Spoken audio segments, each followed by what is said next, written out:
Okay, I'd like to call our meeting of the Joint Subcommittee to Study the Pandemic Response to order.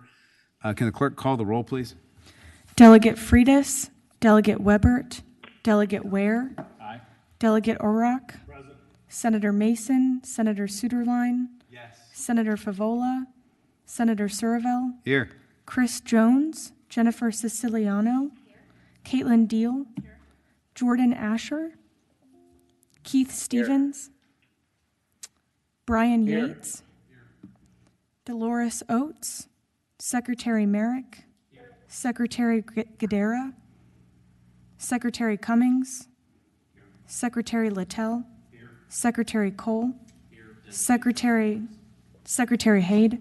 Here. You have a quorum, Mr. Chair. Great. Thank you. Well, it's good to be back with everybody, and I want to thank my co-chair for kind of handling the meeting in my absence while I was climbing volcanoes in Ecuador. And we have a pretty, I think, quick agenda. Hopefully we can be done with this in maybe 30 to 45 minutes today. But first up, we need to get our contractor in place so we can get this study going. So, Amigo, you're number one on the agenda. Let us know what's going on. Yes, thank you, Mr. I'm just give a sort of a brief status update. As you know, the resolution was introduced and it came out the 2022 session of the General Assembly. The original report deadline was September 1st of 2023. We didn't have our first meeting until April the 27th of 2023. It was the decision of the Joint Subcommittee to seek an extension that was put in the budget, and the budget did not get passed until September the 14th. The budget did two things. First, it extended the study until September 1st of 2024, and it also, probably most important, it carried forward the funding for both the study and to pay for the consultant. Just in terms of another quick update, what we did while we were waiting for the budget negotiations, we couldn't actually contact with someone until we found out exactly how long the study would be for. So what we did was we issued a request for information just to see what was out there. We issued it on the state's EVA site to make sure it got as much exposure as possible. We did not get but one response, and that was from Tidal Basin. They're here to present today. We also, on behalf of the Joint Subcommittee, we got an exemption from the Virginia Public Procurement Act. That's done by under the Public Procurement Act.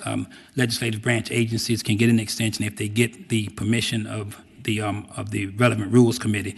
Since we have co-chairs, we got permission from both the Speaker of the House as well as the Chairman of the Senate Rules Committee. So that exemption allows a lot of flexibility just in terms of going forward. And actually, Legislative Services, one of our recommendations is that we use that flexibility, looking at the timeline that you all are faced with, to move forward with this particular consultant. So basically, that's where we are today. We had one response. We had a meeting last month, but we weren't able to get a quorum.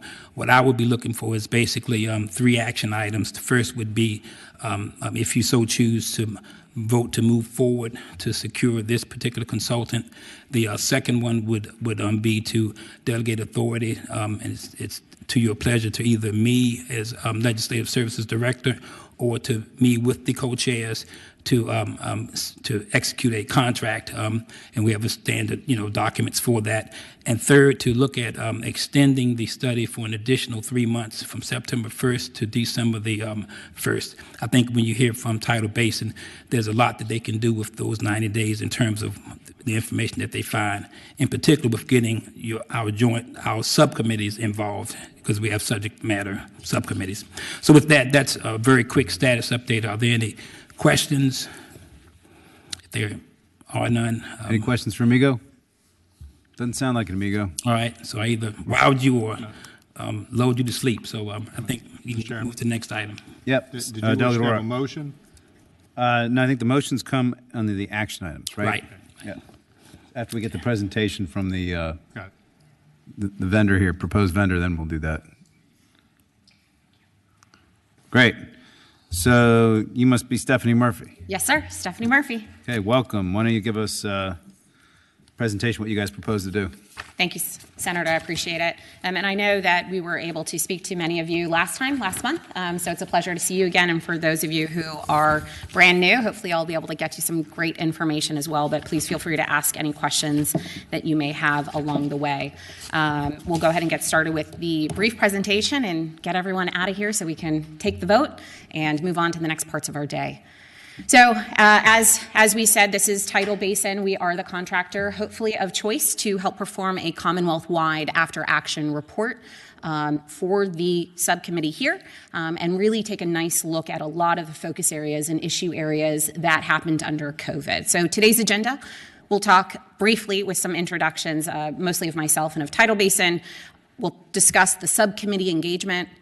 We'll talk about the timeline and where that will be beneficial if we move from a 9-month to a 12-month timeline, and then any questions that you all may have. So, as many of you know, I am Stephanie Murphy. I'm the Vice President here at Tidal Basin. I've been with the company for over 5 years. My team handles the preparedness, resiliency, and emergency management services for a lot of our government and private sector clients. And a lot of what that means is we work with our clients on preparedness services before a disaster hits and getting them ready for a response, as well as recovery and mitigation efforts, which the rest of our company supports. So we have a lot of really good projects under our belt, including COVID-19 after-action reports, especially at the state level. We've worked with other states. Currently, we're working with New Hampshire. We've worked with the state of Michigan, the state of Hawaii, as well as other local counties as well. So, and that was in our previous presentation, which I believe you all have received, and there's a map on there that gives you some of that. So I'm not going to go too much further into that. But for me and my team, we are emergency managers. So most of us come from the emergency management government field. I had 25 plus years in government sector, from public safety to working as an emergency manager. Majority of my time was up in the Northern Virginia region, so please don't hold that against me. You're in other parts of Virginia. So I worked at the Airports Authority up there developing an emergency management program.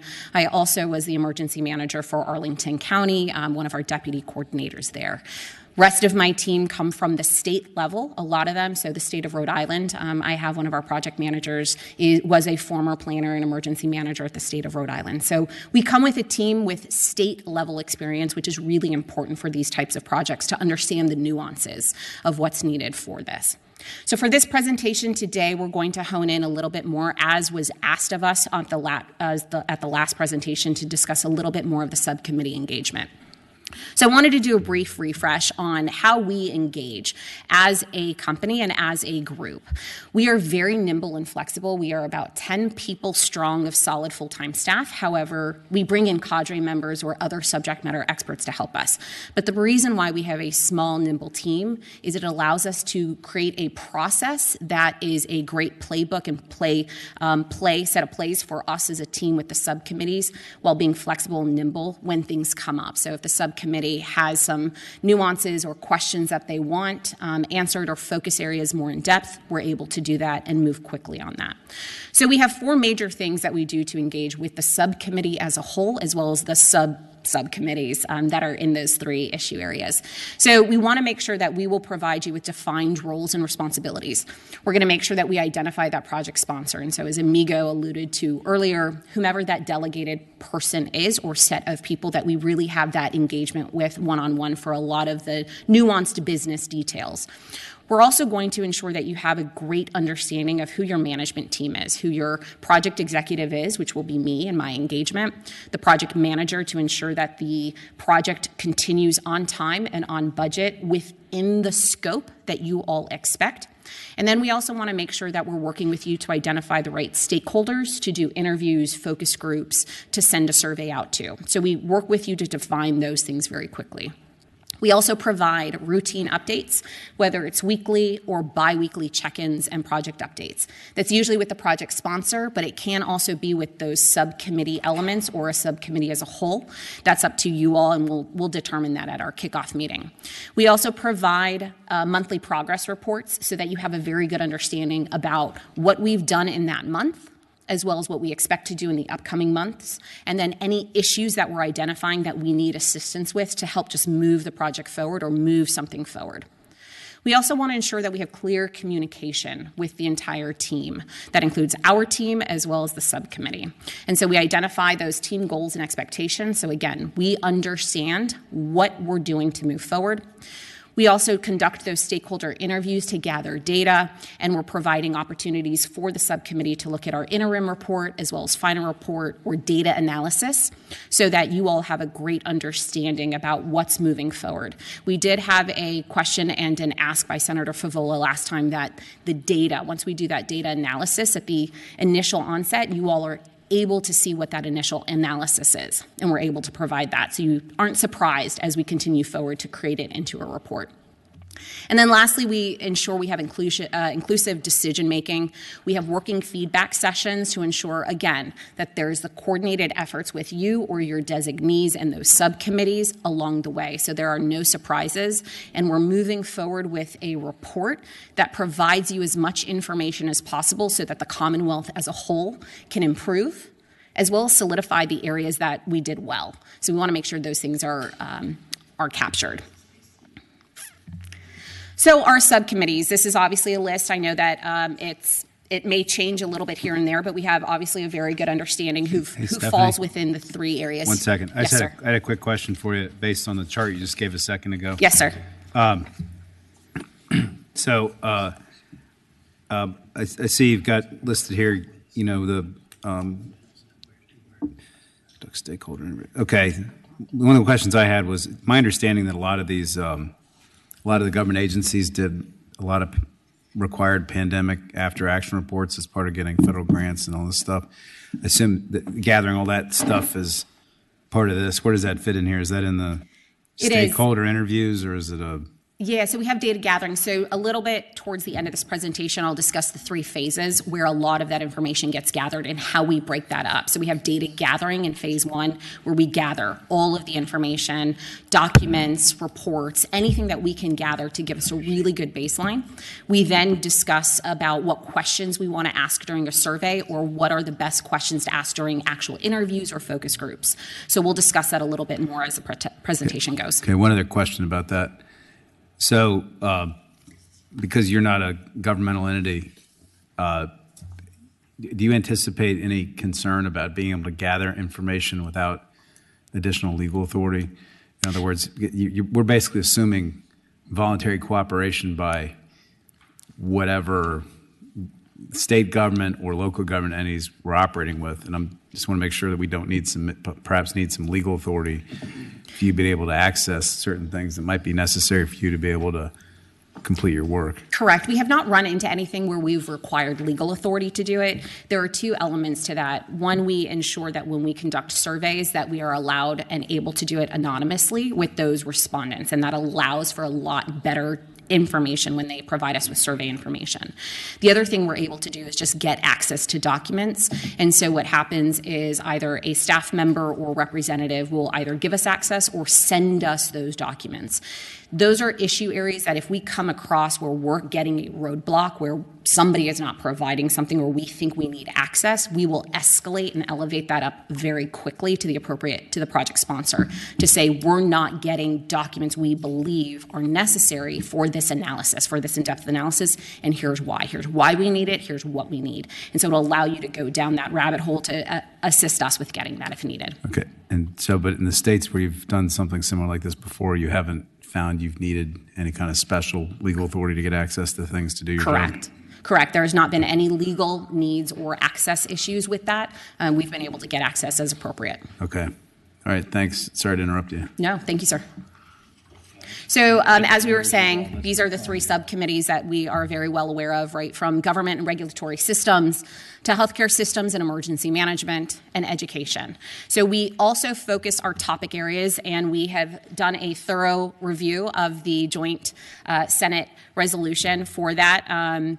number 10. So we have that, we've reviewed it, and we've just high level briefly put it on here to try to summarize. I know it's a lot of text on the screen. I'm not going to read everything, but it does include all 8 elements, plus we recognize the sub-elements that are contained within that joint resolution. Those are going to be the main focus and topic areas that we'll be looking at.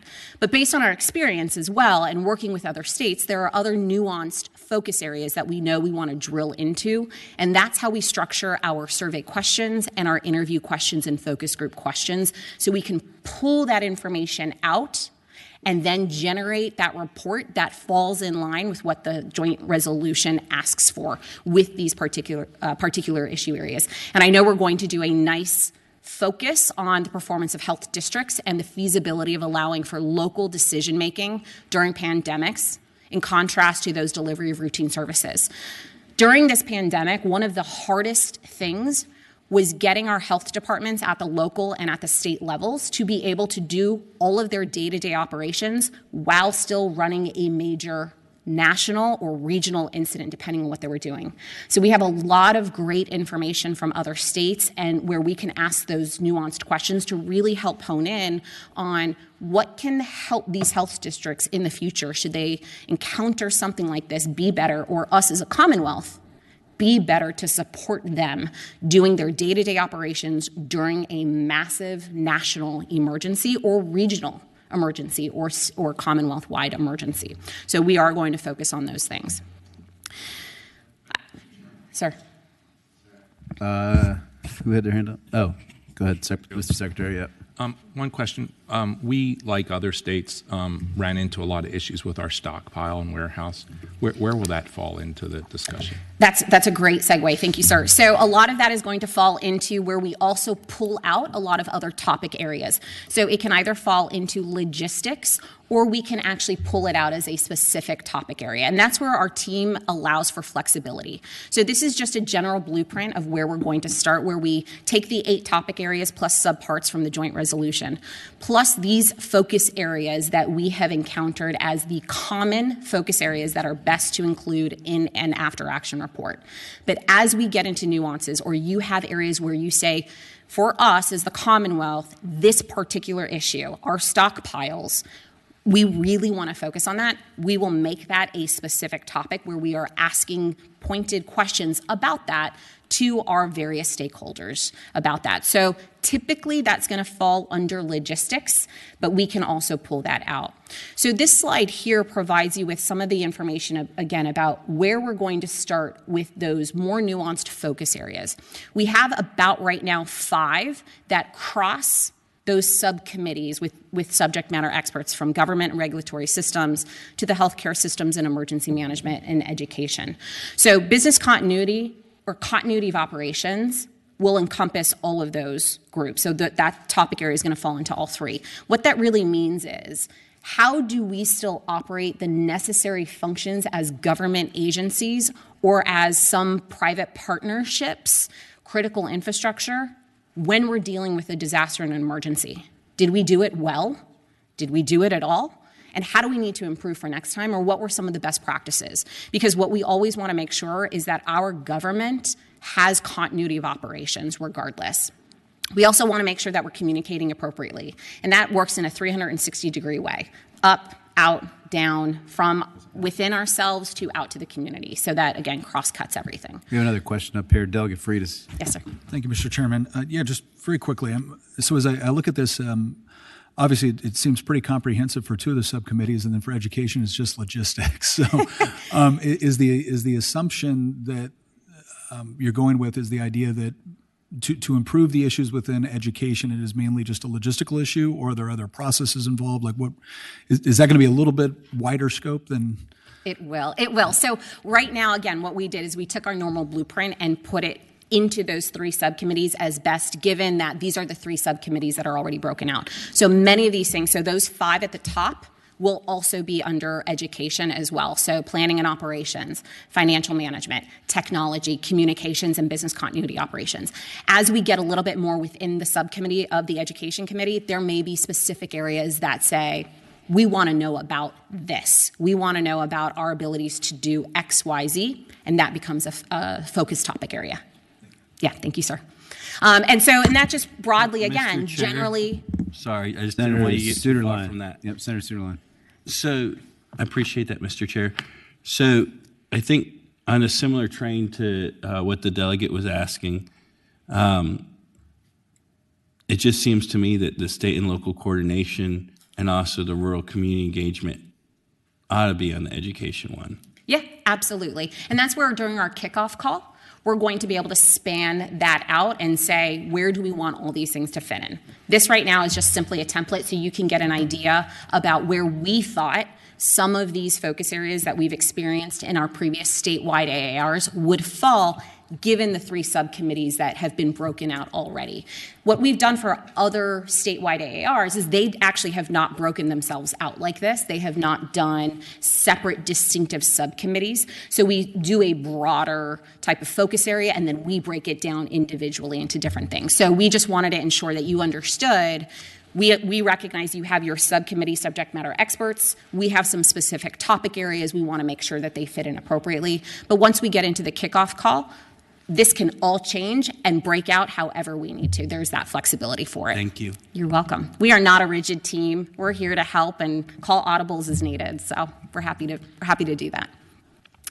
Any other questions on this particular one? I want to be respectful of time. Yes, sir.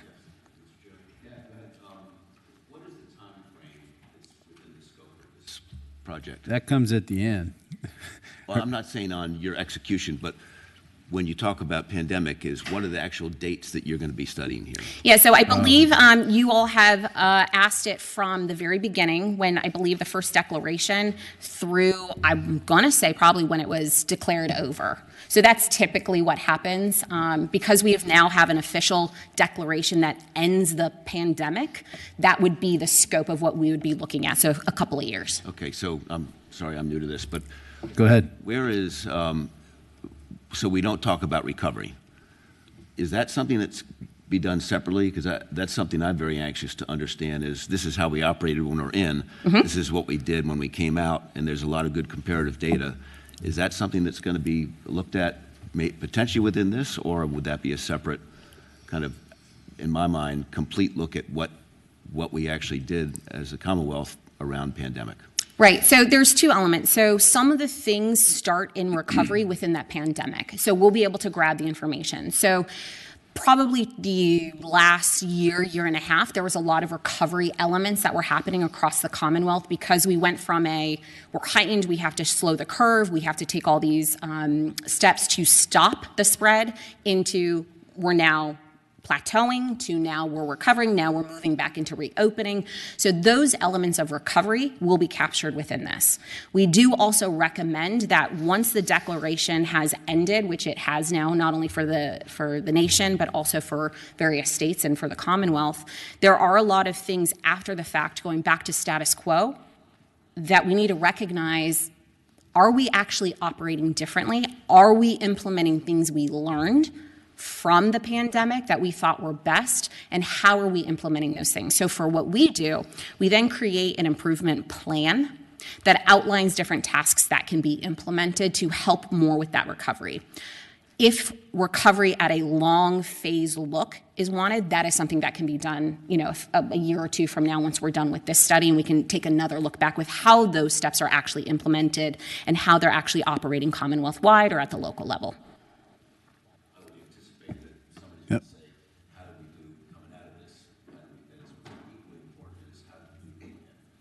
Yep. Yeah. Yep, I agree. And another service that we do as a company is we help our clients then take those improvement plan items and actually implement them. And so we can help you along the way recover smoother, better, more efficiently, so that when we take a look at it at the later process, we're not saying you're making the same mistakes again, right? Or another type of incident. Doesn't have to be a pandemic, but it can be something that impacts the Commonwealth or regions with similar capabilities, and you're not making the same mistakes, but you're also implementing best practices that you did really well. So we're able to help you with all that. Again, we are emergency managers, and this is what we do for a living. We just happen to be at a consulting company now doing it. So perfect. Thank you, sir. Any other questions? Yep. Senator Favola. Thank you, Mr. Chairman, it's going to be incredibly important for our committee to clearly understand what the state role should be and how it should expand or change, and what we can expect from our localities. Because the way Virginia works, I think we mentioned this the last meeting we had, there are some exceptions, but for the most part, our local public health departments report to the state. They're extensions of the state, and they're obligated to fulfill whatever functions the state requires them to fulfill. Now, the state may not have insight or the depth or scope of knowledge to really require different things. So it's going to have to be very clear about what the state needs to change, or if we need to change our model and make it more decentralized, which a couple of our jurisdictions have, Arlington, Fairfax, Prince William, and Manassas. City of Manassas within Prince William all have now more of a contractual relationship with the state as opposed to a direct line of authority. And there are obvious reasons that they went down that path, but that would be really critical in helping us sort of fix the system or improve it for the future.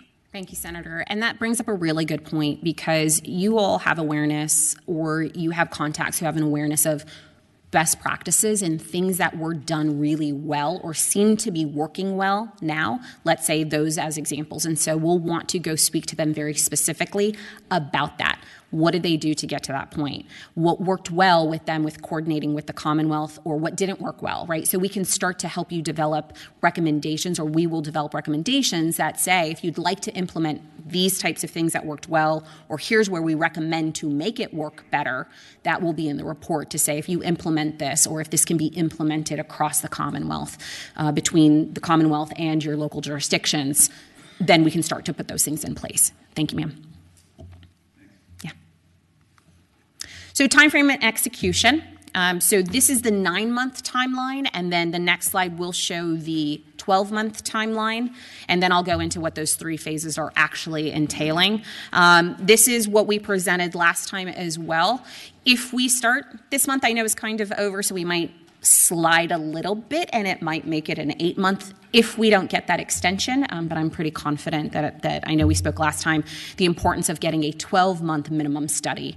But you can see that our project management for phase 1, which is task 1, that goes across the board in the entire project. That's really where we're coordinating with the project sponsor, as well as the co-chairs and parts of the subcommittee as a whole, to ensure that we're communicating with you actively. One of the best lessons we have learned continuously as emergency managers is that when we have no communication or the lack of communication, our clients, our friends, our colleagues will make it up. And we don't want that. We will even tell you when we have no updates, so that you have confidence that you're being communicated with the right information, and you have that open space to ask us questions or help guide us if something else comes up. Because we understand throughout the year, there might be other political issues or other topics that you hear of that you want to be implemented into this project, and we can absolutely do that. And then as we work through into phase 2, that's where we're going to be doing a lot of the documentation and gathering, conducting those surveys and interviews. And when I say interviews, this could be individual interviews, if appropriate. It can be small focus groups, 2, 3, 4 people, or it can be larger working groups with people from a similar discipline or cross-cutting, or from one agency or department or one locality. Then we're going to take that information and analyze that data. And that's really where a lot of that information comes in. We may also go back to specific people, specific groups, or enhance the survey as we discover more information that we feel needs more in-depth analysis. Then once we're done with that, you will get a copy of that data analysis, as Senator Favola asked for last time. You'll get that interim report as well on some basic information on our findings, and then we'll go into the AAR development. Prior to that, we'll give you an outline about how we think this AAR is going to be structured, the after-action report, on how it's going to be structured. We'll get approval from you to make sure, again, we're moving forward within the scope that you want. The last thing we want to do is talk to you today, talk to you in 12 months, and it's nothing for what you wanted, and it's not beneficial for the Commonwealth. That there is no point to that. So we want to ensure that the recommendations we provide and the report we're giving helps us as a Commonwealth be better. I have a question, Yes, Stephanie. sir. So before we get to the 12-month timeline, where one of the I feel like one of the things that we need to do, in addition to talking to all the stakeholders and et cetera, is we need to have some public hearings and gather some very public input, like give the public a chance to say, hey, this is what you ought to be looking at, or et cetera. I mean, they obviously have their chance to come to these meetings if they want to, but there was a lot of really raw feelings at different points when all this was going on. Where would that fit in this kind of timeline if we did some public hearings, maybe like around the state or something, and said, Right. We would fit that into task 2.2, which is conducting surveys and interviews. That would be a part of it. So what we'll do at the kickoff meeting is we'll work with Amigo or whomever is designated to structure what that looks like, because that is a very different type of data analysis, right? Because we're getting public input about what they felt and thought. And so we would want facilitation for those public hearings. It's not just us talking at them, but it's gathering data and information. So we're going to structure that very differently than what we would with, let's say, local jurisdictions and government agencies and our Commonwealth-wide departments. But we can absolutely include that in there. We could select, 4 different ones or 5 different ones, but that's something that we can determine at the kickoff about what looks best for that, and we can put that right in here. okay, thanks. And again, that then really does mean for a 12-month timeline, that will be that much more important for us. So I'll go ahead and move on to what it really does look like with a 12-month input there. And so really where we're going to get more time is on that data analysis. But given that we are going to want public input, we will also probably need to add into task 2.2, so between 2.2 and 2.3, which is conducting our surveys and interviews and that data analysis. That's where a lot more of that time is going to come in. And then also under 3.4 and 3.3 on making sure that we're presenting to you the appropriate report that you want. There's going to be a little bit more time because it's going to be a more robust type of report. We have a little bit more time built into that. But this would be a 12-month timeline, maybe 11, depending on when we actually start this project, which I'm anticipating, hopefully, in the next couple of weeks, we'll start the kickoff. So we could be starting in February, but that's not an issue. That's not a problem. Any questions on this timeline? So some of us are going to have to go to our colleagues and advocate why we need 12 as opposed, and say more than just more time would be nice. So what do you think the argument is that we need to go to the the money folks and say, this is why we need the extra 2 months. What quality, what differences in quality, et cetera, do you think that'll produce? Yeah, besides the public hearing piece we just talked about. Right. So there's 2 big elements when we add more time. It allows us to go more broad and more in depth on our questions, our surveys, to get more people to be able to participate, because we are very aware of the busy schedules. It comes down to the reality of being able to get people involved. We have holidays that come up, we have summer vacations, we then run into, towards the end of the year, the Thanksgiving and Christmas holiday area where everyone's taking for various holidays that they celebrate. So that also removes time from us.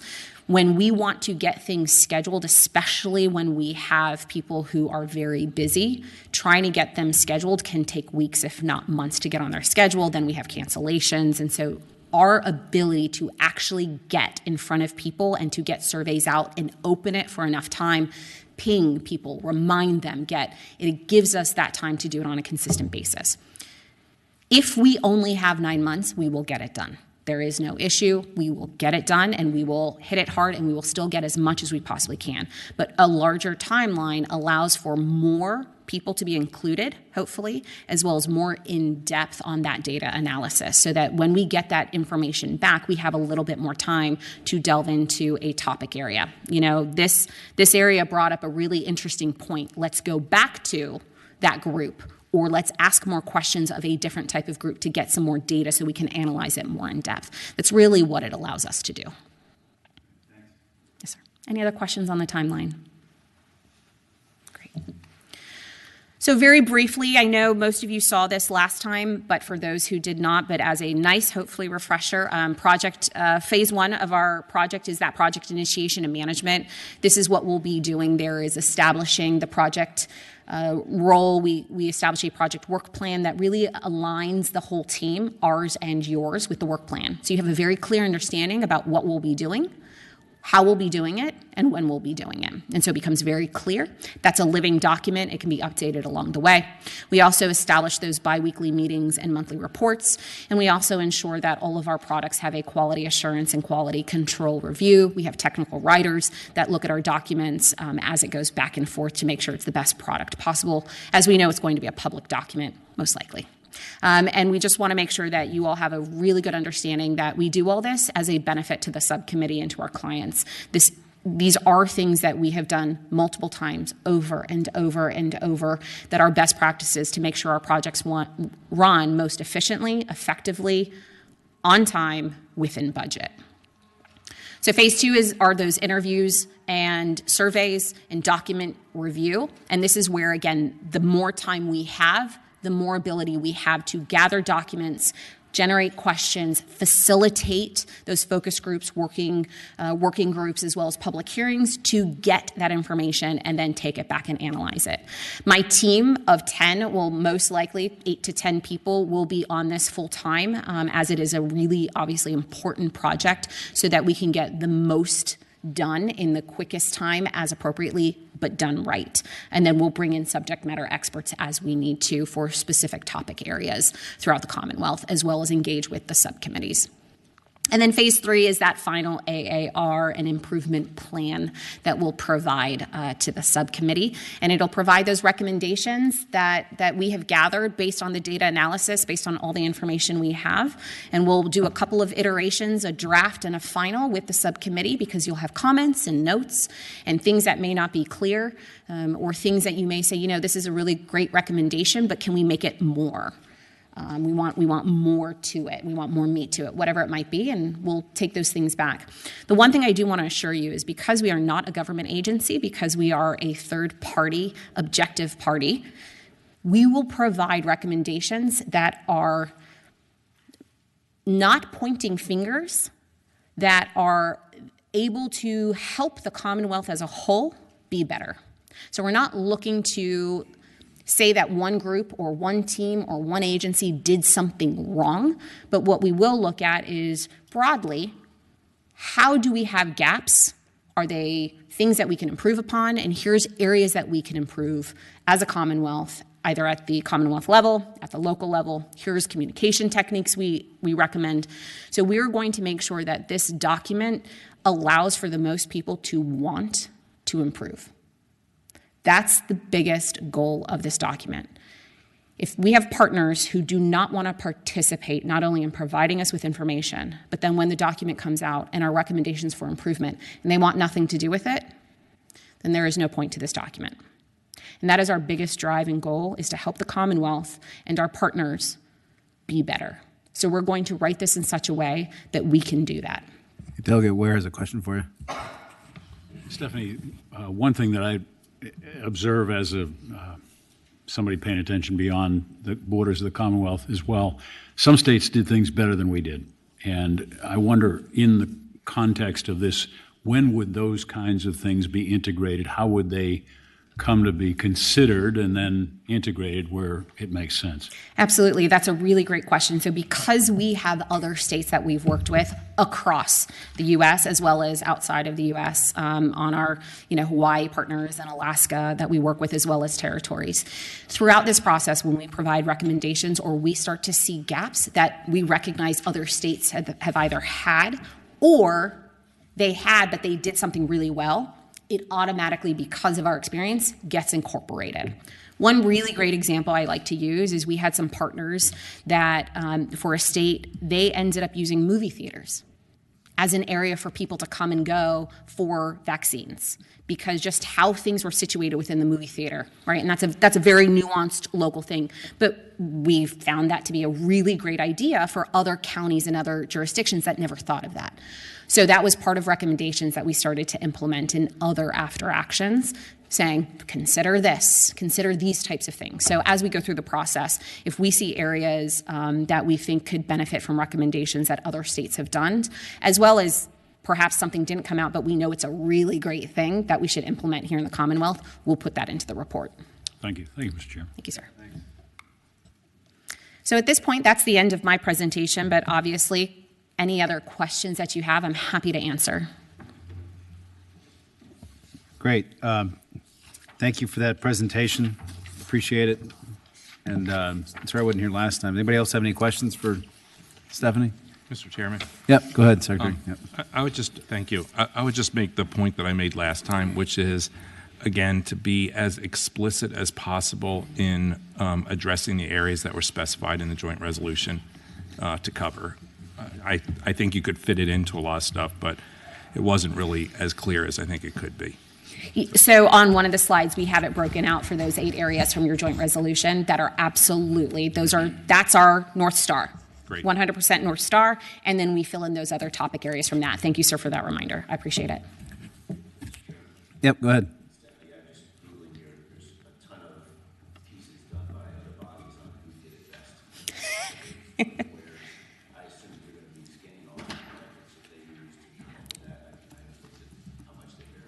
Yes.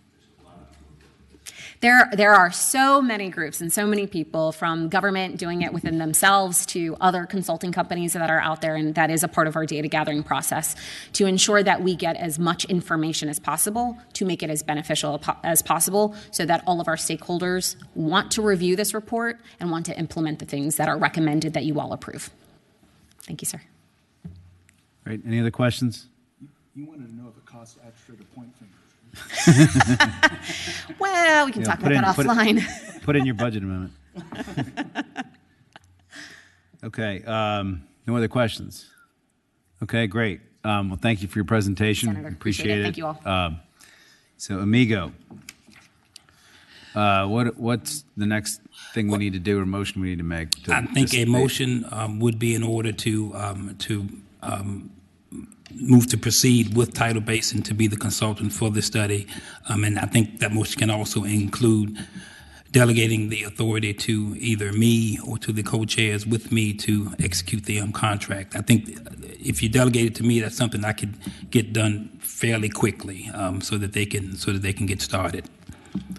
And then the second thing would be to move to extend it for the study for 3 months through the budget amendment. And I think one of the things that wasn't said is that it's a practical standpoint. Typically, when you have study commissions, the reporting date is November 30th or December 1st.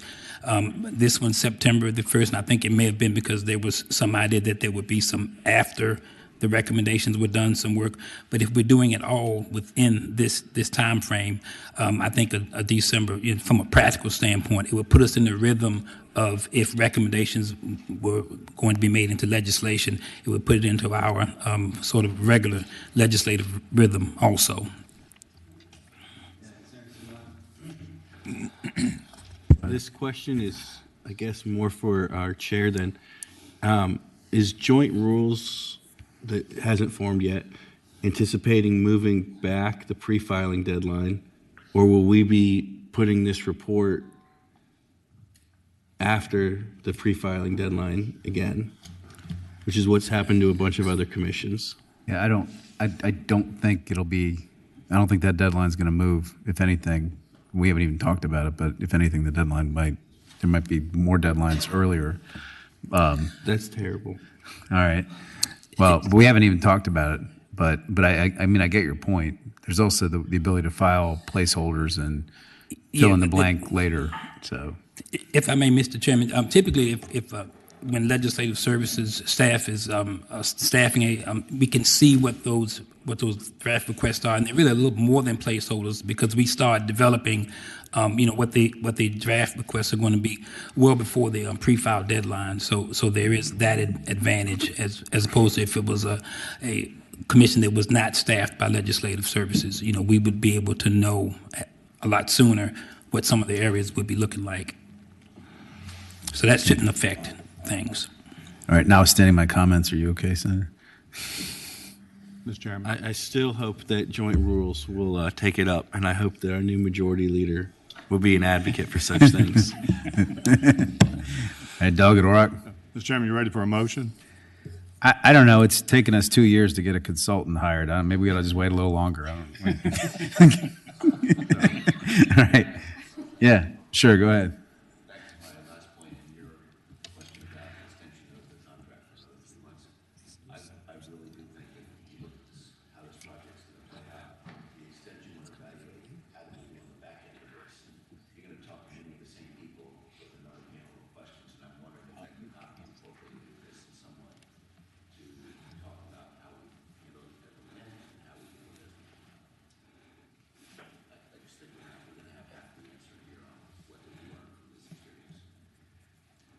And so, did you think? I thought that what we heard was that that's basically within the scope of the study. Did I not hear that right? Or?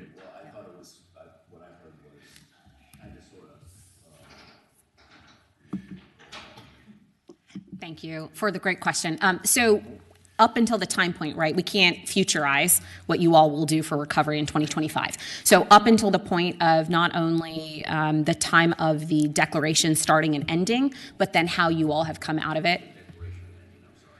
I believe you all declared that you came out of the pandemic earlier this last year, right, midsummer. I know nationally we ended the declaration nationally June, I feel like. Yeah.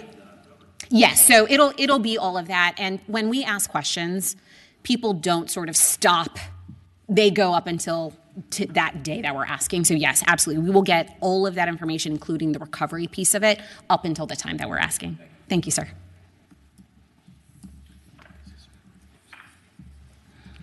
Okay, so Delegate O'Rourke, I think you had a motion Chairman. and Amigo was going to recommend to you. Yeah, Mr. Chairman, I would move that we authorize Mr. Wade, along with the committee co-chairs, to enter into a contract with Tidal Basin to perform the study with a target completion date of October 1st. And if seconded, Mr. Chairman, I'd like to speak to that motion.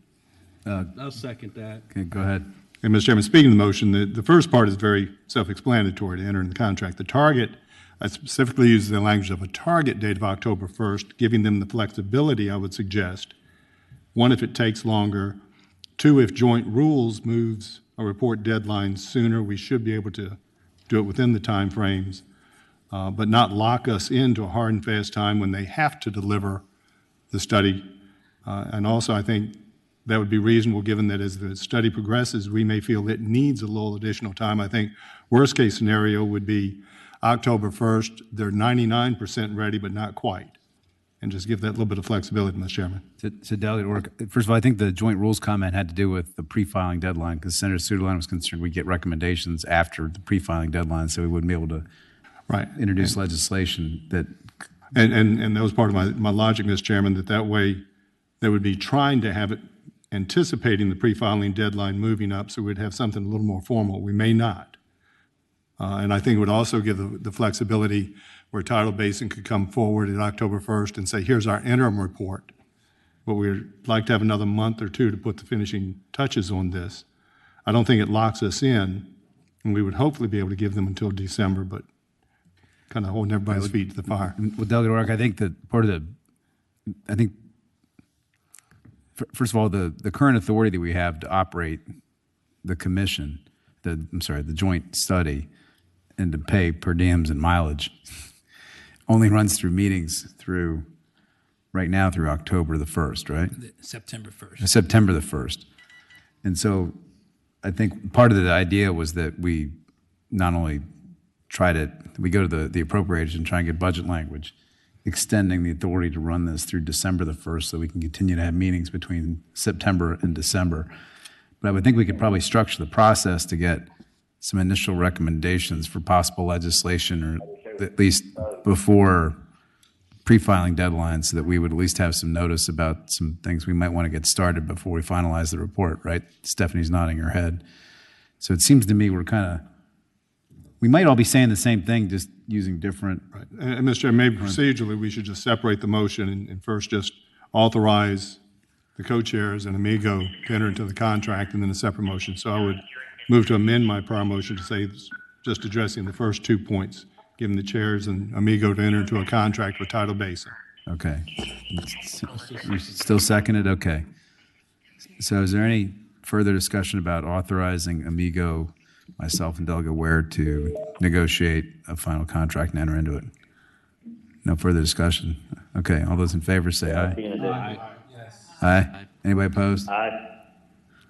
Okay. Mr. Chairman, we have 2 members calling in to participate. Okay. Did you all have online? Did you have any comments? Did I just steamroll you, or you guys is that background noise? Yeah, this is Jordan Asher. I said aye. Okay. Yeah. No, you all can't vote, but you are allowed to debate. That's right. Yeah. Okay. Excuse me, let me rephrase it. I said I have no comment. Sorry. Got it. Okay, great. Okay, so we got that done. Now, so we're through 4. Now we need to talk about a deadline, right, amigo? Yes, yes. I think now it's just to request the extension from September 1st to December 1st. Okay, so the idea would be to possibly get the Joint Study Committee here to endorse the possibility of extending the study period by 3 months. So I think that's what we're talking about. And Delegate Rourke, I think it looks to me like your concerns were addressed by Stephanie. So and Senator Suderline's as well. So there's been a motion that we endorse the idea of asking the money committees to extend the study till December the 1st. Is there a second for that? Second. There's a second. Is there any further discussion about that? No. Okay. All those in favor say aye. Aye. Aye. Anybody opposed? Okay, great. So I think that's it. And after 2 years, we're finally off to the races. We can actually start doing something.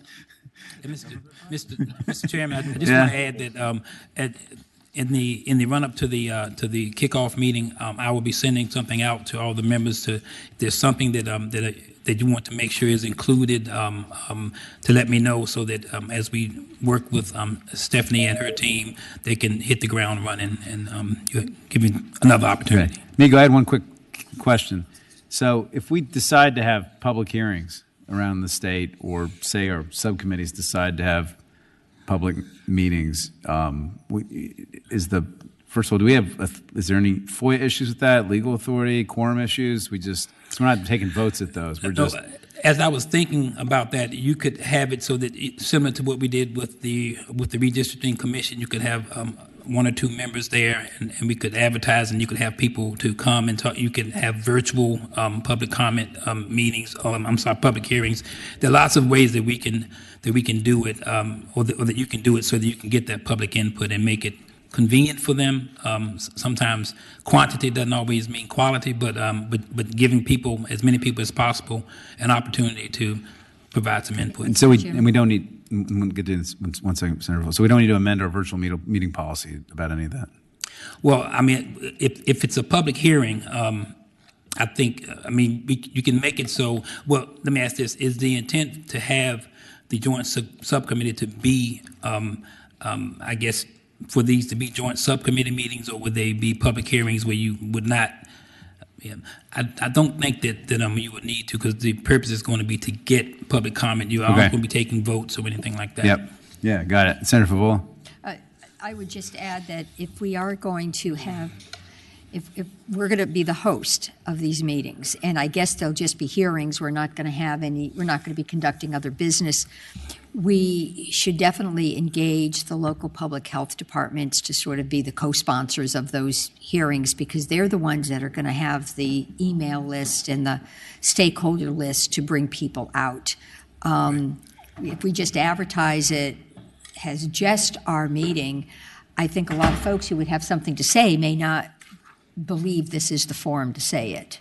So, So what we would typically do is we would sort of set up some ground rules for how we, and have you all to approve it, that will cover all of that, to make sure that we have the right people there and that we get the right type of input from stakeholders. Great. Okay. Any other comments? Okay. I think we have to take public comment. Is there anybody here to make public comment? You guys aren't here to talk? No? Okay. Great. Okay. Well, having said, is there a motion that we adjourn? So moved. Okay. All those in favor say aye. Aye. Anybody opposed? Great. We're adjourned. The Senate of Virginia, Richmond.